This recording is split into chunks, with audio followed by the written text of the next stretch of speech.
प्रशांतवरती. बघा मित्रांनो, आत्ताच आयटीआयची मेरिट लिस्ट म्हणजे जी प्रोव्हिजनल मेरिट लिस्ट ही प्रोव्हिजनल मेरिट लिस्ट लागलेली आहे. आणि प्रोव्हिजनल मेरिट लिस्ट लागल्यानंतर प्रत्येक विद्यार्थ्यांनी आपापली मेरिट चेक केली, मेरिटनुसार मेरिट नंबर वगैरे चेक केला आणि त्याच्यामध्ये काय केलं तुम्ही की नावाची स्पेलिंग वगैरे फक्त बघितली. पण ऍक्च्युअल मध्ये मेरिट लिस्ट मध्ये नेमकं काय बघावं लागतं हे भरपूर विद्यार्थ्यांना माहितच नाही. नेमकं मेरिट लिस्ट मध्ये तुम्ही काय बघायला पाहिजे, कोणत्या गोष्टी तुम्ही मेरिट लिस्ट मध्ये चेक करायला पाहिजे, किंवा जर मेरिट लिस्ट मध्ये काही चुका असतील तर त्याबद्दल तुम्ही नेमकं काय करायला पाहिजे, याच बाबतीत आजच्या व्हिडिओमध्ये आपण डिस्कस करणार आहे. बघा, आता जी मेरिट लिस्ट लागलेली ही ना प्रोव्हिजनल मेरिट लिस्ट आहे. आणि या प्रोव्हिजनल मेरिट लिस्ट मध्ये म्हणजे तुम्हाला त्याच्यासाठीच मेरिट लिस्ट दाखवतात की तुम्हाला काय चेक म्हणजे तुम्हाला 10वीचे तुमचे पर्सेंटेज बरोबर आहेत का, त्याच्यानुसार तुमचा मेरिट नंबर वगैरे वगैरे हे चेक करावं लागतं. आणि जर याच्यामध्ये काही तुमच्या चुका झाल्या असतील तर जवळच्या आयटीआय कॉलेजमध्ये जाऊन 2 दिवस तुमच्याकडे वेळ आहे, 26 आणि 27 तारीख, या 2 दिवसामध्ये तुम्हाला जवळच्या आयटीआय कॉलेजमधून ज्याही चुका तुमच्या झालेल्या आहेत त्या दुरुस्त करून आणाव्या लागतात. मग जर तुम्ही या चुका दुरुस्त केल्या नाही तर ह्याच म्हणजे जर फायनल मेरिट लिस्ट मध्ये परत याच चुका जर का तुमच्या असल्या तर तुम्हाला ऍडमिशनच्या वेळेस त्रास जाऊ शकतो. मग कोणकोणत्या चुका म्हणजे काय काय गोष्टी पहिले चेक करायच्या, सर्वात पहिले आणि महत्त्वाचं सांगतो मी तुम्हाला. बघा, मेरिट लिस्ट कशी चेक करायची याआधी मी एक डिटेल व्हिडिओ बनवलेला आहे की त्या डिटेल व्हिडिओमध्ये मी तुम्हाला सांगितलं की तुम्ही तुमची मेरिट लिस्ट कशी चेक करू शकता आणि मेरिट लिस्टमध्ये कोणकोणत्या मेरिट असतात, म्हणजे जनरल मेरिट लिस्ट काय असते, स्टेट वाईज मेरिट लिस्ट काय असते, सोबत कॅटेगरी वाईज मेरिट लिस्ट काय असते, कॅटेगरीमध्ये तुमचा मेरिट नंबर किती आहे, डिस्ट्रिक्टमध्ये मेरिट नंबर किती आहे, हे सगळं मी आधीच्या व्हिडिओमध्ये सांगितलेलं आहे. ज्यांनी मेरिट लिस्ट अजून बघितली नाही त्यांनी काय करा, आधी तो व्हिडिओ बघून घ्या. आजच्या व्हिडिओमध्ये बघा, आपल्याला महत्वाचं आहे की नेमकं आपल्याला मेरिट लिस्ट मध्ये काय चेक करायचं. तर सर्वात महत्वाचं आहे की तुम्ही ज्याही तुमच्या ऍप्लिकेशन नंबरनुसार मी तुम्हाला सांगितलं होतं की या वर्षी 600 पैकी आपल्याला मार्क्स होते. मग या 600 मार्क्स पैकी आपण काय केलेले, मार्क्स भरलेले आहेत. आणि मार्क्स भरल्यानंतर जे आपले पर्सेंटेज कॅल्क्युलेट झालेले आहेत, जे ऑटो पर्सेंटेज जेही कॅल्क्युलेट झाले 500 मध्ये कन्वर्ट करून, जे तुमच्या ऍप्लिकेशन फॉर्मवरती तुम्हाला कन्फर्मेशन केल्यानंतर बघा त्या कॉर्नरला तुम्हाला ऍप्लिकेशन फॉर्मच्या शेवटी जे पर्सेंटेज आहेत तेच सेम पर्सेंटेज तुमचे आता मेरिट लिस्ट मध्ये आहेत का, हे सर्वात महत्वाचं चेक करायचं.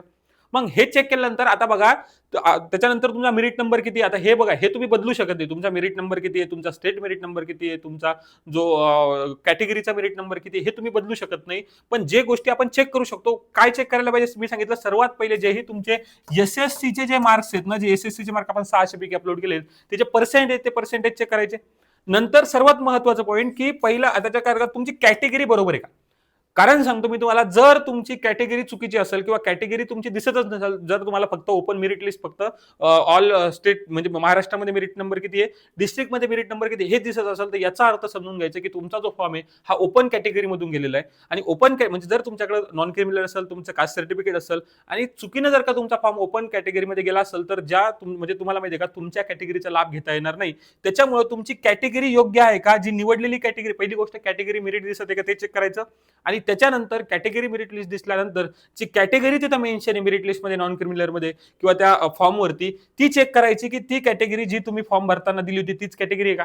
त्यानंतर सर्वात महत्वाचं आहे की इथं सहसा चुकत नाही, कारण यावेळेस आपण आधार कार्ड वरतून डेटा डायरेक्ट रिफ्लेक्ट झालेला आहे, तरी एकदा चेक करा की तुमचा जो जेंडर आहे ना, मेल आणि फिमेल याच्यामध्ये चेक करून घ्यायचं. कारण मेल आणि फिमेल रिझर्वेशन असतं काही काही काही ट्रेडसाठी, आणि काही कॉलेजेससाठी फक्त फिमेल चालतात, काही कॉलेजेससाठी फक्त मेल चालतात, किंवा म्हणजे महिलांना काही याच्यासाठी आरक्षण आहे. तर मग त्याच्यासाठी तुम्ही काय करायचं, सर्वात महत्वाचं की तुमचं जेंडर एकदा क्रॉस व्हेरीफाय तुम्ही करून घ्या की तुमचं जे आधार कार्डून जे जेंडर आलेलं आहे ते तुमचं सेम राहिलेलं आहे का. सोबत नंतर बघा रिझर्वेशन लागू झालं की नाही. मी तुम्हाला सांगितलं तुम्हाला रिझर्वेशन लागू हे कधी समजेल की तुमचं रिझर्वेशन लागू झालेलं आहे की नाही, हे जिथं जर तुमच्या कास्ट कॅटेगरी मेरिट जर तुम्हाला दिसत असेल की ऑल महाराष्ट्र मेरिट दिसते, नंतर कॅटेगरी वाईज मेरिट लिस्ट दिसते तुम्हाला, कॅटेगरी वाईज महाराष्ट्र स्टेटमध्ये दिसते आणि कॅटेगरी वाईज मध्ये तुमच्या डिस्ट्रिक्टमध्ये मेरिट दिसते.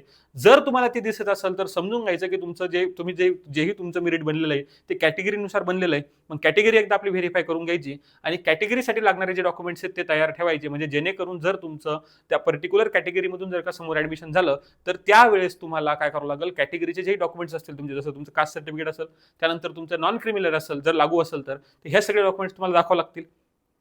नंतर बघा हे सगळं झाल्यानंतर महत्वाचं आहे की बघा ट्रेड प्रेफरन्स वगैरे आता परत एकदा काय करून घ्या, क्रॉस व्हेरीफाय करून घ्या तुम्ही की तुमचे जो ट्रेड प्रेफरन्स ठेवला तर तोच बरोबर आहे का, किंवा ट्रेड प्रेफरन्स मध्ये काही चेंज करायचे का.